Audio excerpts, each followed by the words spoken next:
السلام علیکم ناظرین، امید کرتا ہوں آپ لوگ خیریت سے ہوں گے۔ آج میں آپ کو حضرت موسیٰ علیہ السلام کے ایک اور معجزے کے متعلق بتاؤں گا کہ عصا کی مار سے دریا پھٹ گیا۔ حضرت موسیٰ علیہ السلام ایک مدت تک فرعون کو ہدایت فرماتے رہے اور آیات و معجزات دکھاتے رہے، مگر اس نے حق کو قبول نہیں کیا، بلکہ اور زیادہ اس کی شرارت و سرکشی بڑھتی رہی۔ اور بنی اسرائیل نے چونکہ اس کی خدائی کو تسلیم نہیں کیا، اس لیے اس نے ان مومنین کو بہت زیادہ ظلم و ستم کا نشانہ بنایا۔ اس دوران میں ایک دم حضرت موسیٰ علیہ السلام پر وحی اتری کہ آپ اپنی قوم بنی اسرائیل کو اپنے ساتھ لے کر رات میں مصر سے ہجرت کر جائیں۔ چنانچہ حضرت موسیٰ علیہ السلام نے بنی اسرائیل کو ہمراہ لے کر رات میں مصر سے روانہ ہو گئے۔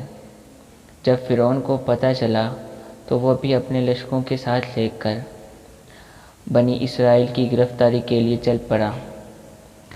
جب دونوں لشکر ایک دوسرے کے قریب ہوئے تو بنی اسرائیل فرعون کے خوف سے چیخ پڑے کہ اب تو ہم فرعون کے ہاتھوں گرفتار ہو جائیں گے، اور بنی اسرائیل کی حالت بہت نازک ہو گئی، کیونکہ اس کے پیچھے فرعون کا خونخوار لشکر تھا اور آگے موجیں مارتا ہوا دریا۔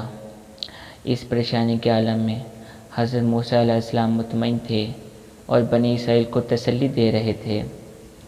جب دریا کے پاس پہنچ گئے تو اللہ تعالیٰ نے حضرت موسیٰ علیہ السلام کو حکم فرمایا کہ تم اپنی لاٹھی دریا پر مارو۔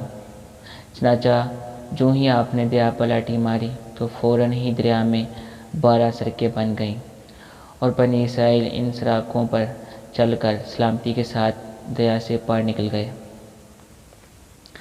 فرعون جب دریا کے قریب پہنچا اور اس نے دریا کی سڑکوں کو دیکھا تو وہ بھی اپنے لشکروں کے ساتھ ان سڑکوں پر چل پڑا، مگر جب فرعون اور اس کا لشکر دریا کے بیچ میں پہنچا تو اچانک دریا موجیں مارنے لگا اور سب سڑکیں ختم ہو گئیں، اور فرعون اپنے لشکروں سمیت دریا میں غرق ہو گیا۔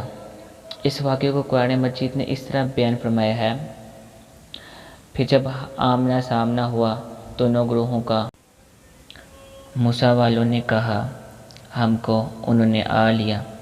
موسیٰ نے فرمایا کیوں نہیں، بے شک میرا رب میرے ساتھ ہے اور مجھے اب راحت دیتا ہے۔ تو ہم نے موسیٰ کو وحی فرمائی کہ دریا پر اپنا عصا مار، تو جبھی دریا پھٹ گیا تو ہر حصہ ہو گیا جیسے بڑا پہاڑ، اور وہاں قریب لائے ہم دوسروں کو، اور ہم نے بچا لیا موسیٰ اور اس کے سب ساتھ والوں کو، پھر دوسروں کو ڈبو دیا۔ بے شک اس میں ضرور نشانی ہے، اور ان میں اکثر مسلمان نہ تھے۔